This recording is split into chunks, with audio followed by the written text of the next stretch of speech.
का मतलब ये है कि पहले हमने सेंटर लाइन लगाई कि हमने ग्राउंड के ऊपर मार्किंग कर दी जहाँ पे हमें पाइप बिछानी है।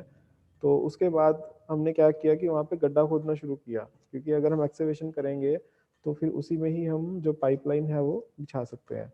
तो गड्ढा हमें कितना खोदना है कि इतनी चौड़ाई हो उसकी कि उसके अंदर पाइपलाइन जो है वो इजीली हम फिट कर सकें। तो पाइपलाइन का जो विड्थ है, मान लो कि उसका जो डायमीटर है, जितना भी उसका डायमीटर है उससे कुछ सेंटीमीटर एक्स्ट्रा ही हमें वो गड्ढा खोदना है। ठीक है, जैसे कि फॉर एग्जांपल अगर आपने 30 सेंटीमीटर या 40 सेंटीमीटर की कोई पाइप है वो लगानी है नीचे, तो आप 50 या 60 सेंटीमीटर का गड्ढा खोदोगे। ठीक है, और जहाँ पे भी आपने जॉइंट देना है, क्योंकि जहाँ पे हम जॉइंट प्रोवाइड करते हैं तो वहाँ पे हमें कुछ एक्स्ट्रा स्पेस चाहिए होती है, तो वहाँ पे आपने 20 सेंटीमीटर डेप्थ, मतलब कि अर्थ सरफेस पे एडिशनल डेप्थ 20 सेंटीमीटर जो है वो आपने नीचे की तरफ खोदनी है। क्यों? क्योंकि वहाँ पे हमें जॉइंट प्रोवाइड करना है। The pipeline should be laid more than 90 centimetre below the ground level so that pipe may not break. और हमें यह भी ध्यान रखना है कि हम जो पाइप है उसको कम से कम जो अर्थ का सरफेस है उससे 90 सेंटीमीटर डाउन में इंस्टॉल करें। रीज़न ये है कि अगर हमने उसको शैलो सरफेस पे रख दिया ऊपर की तरफ, तो अगर ट्रैफिक वहाँ से जाएगा, ट्रैफिक लोड जाएगा, तो उसकी वजह से पाइप के अंदर क्रैक आ सकता है, पाइप टूट सकती है। तो इसीलिए हमने ये ध्यान रखना है कि पाइपलाइन जो है वो 90 सेंटीमीटर जो है अर्थ सरफेस से नीचे ग्राउंड लेवल तक वो इंस्टॉल हो। ठीक है, ताकि हैवी ट्रैफिक की वजह से उसमें किसी भी तरह का ब्रेकेज जो है वो क्रिएट ना हो। If the soil of excavated trench is soft, then side of trench should be supported. तो जैसे कि आप डायग्राम में देख रहे हैं कि इसने साइड्स पे जो साइड्स हैं मिट्टी की, यहाँ पे एक सपोर्ट लगा रखी है। ठीक है, तो इसे हम कहते हैं ट्रेंचेस।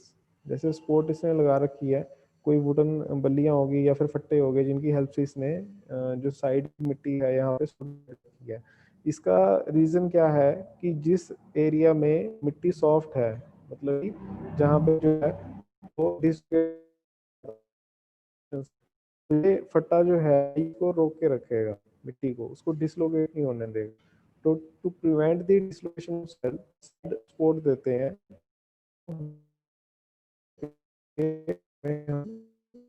करते हैं, और ताकि जो साइड की मिट्टी है हम खुदाई कर रहे हैं, ऐसा ना हो कि साइड की मिट्टी जो है वो दोबारा फिर उसके अंदर गड्ढे के अंदर भरना शुरू हो जाए। तो इसीलिए हम साइड में फट्टियां लगाते हैं और उसको एक साइड सपोर्ट जो है वो प्रोवाइड करते हैं। अब नेक्स्ट है precautions to be taken during excavation. तो एक्सेवेशन करते टाइम हमें क्या क्या प्रिकॉशंस रखने चाहिए? सबसे पहले कि excavated soil from the trench is deposited only on one side.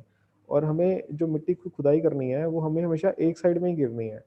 ऐसा नहीं है कि हमें एक दोनों साइड में हम मिट्टी निकाल निकाल के गिर रहे हैं। उसका क्या नुकसान होगा कि एक तो हमारी जो वर्किंग स्पेस है वो कम होगी, क्योंकि एक जगह अगर खाली नहीं है, अगर दोनों जगह ही मिट्टी भरी हुई है, तो हमें फिर कहीं पे आने जाने के लिए पाइप में हमें इंस्टॉलेशन करनी है तो हमारे पास कोई भी एक खाली एरिया नहीं बचेगा। तो एक जो साइड है वो हमेशा आपकी जो है वो खाली रहनी चाहिए और एक साइड में ही आप मिट्टी जो गिरेंगे। और दूसरी साइड जो है वहाँ पे आप क्या करोगे कि पाइपलाइन आप जो है वो टेम्परेली रखोगे, कि जो भी पाइपलाइन आपको इंस्टॉल करनी है वो पाइपलाइन आप टेम्परेली वहाँ पे रखोगे।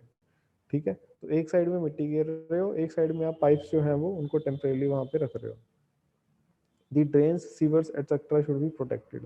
तो रास्ते में जैसे कहीं पे कोई ड्रेन है या कोई सीवर का पॉइंट दिया हुआ है, तो उनको भी आपने बचा के चलना है कि वहाँ पे किसी भी तरह की जो मिट्टी है वो जो हम निकाल रहे हैं उस खड्डे के अंदर वो मिट्टी जमा ना हो।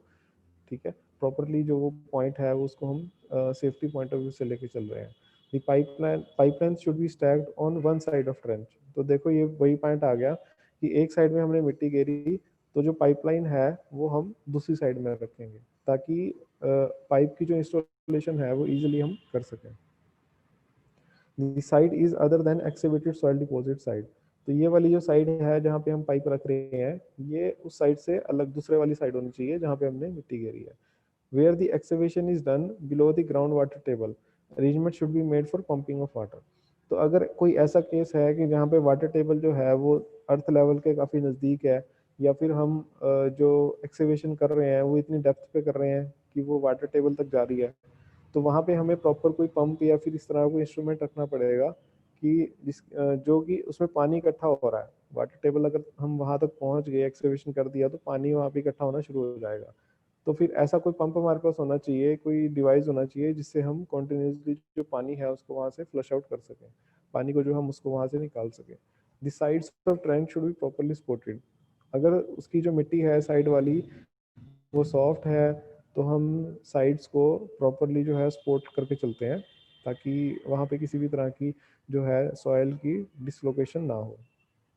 The signs indicating that construction work is under process should be placed। तो वहाँ पे हम प्रॉपरली साइंस जो है वो इंडिकेट करते हैं कि यहाँ पे कंस्ट्रक्शन वर्क जो है वो प्रोग्रेस में है, ताकि वहाँ पे किसी भी तरह का एक्सीडेंट ना हो। एक इंडिकेशन वहाँ पे प्रोवाइडेड हो कि वहाँ पे कंस्ट्रक्शन का काम चल रहा है, तो वहाँ पे जो सेफ्टी पॉइंट ऑफ व्यू है उसके लिए हम साइंस इंडिकेट करते हैं। Traffic operation should not affected by pipe laying work. जो ट्रैफिक का ऑपरेशन है, मतलब कि ट्रैफिक जो है रेगुलर वहाँ से फ्लो कर रही है, वो भी किसी तरह से इफेक्ट नहीं होनी चाहिए जब भी हम वहाँ पे पाइपलाइन जो है उसका लेआउट कर रहे हैं। तो ट्रैफिक जो है वो कॉन्टिन्यूसली वहाँ से जो है चलता रहना चाहिए, किसी भी तरह का ऑब्स्ट्रक्शन या फिर जाम वगैरह की कंडीशन जो है वो वहाँ पे नहीं आनी चाहिए। ठीक है, तो अभी हमने 3 पॉइंट्स डिस्कस किए हैं, टाइम भी कम रह गया, अभी बंद हो जाएगा ये थोड़ी देर तक। तो यहाँ तक अगर किसी को कोई प्रॉब्लम है तो मेरे से पूछो।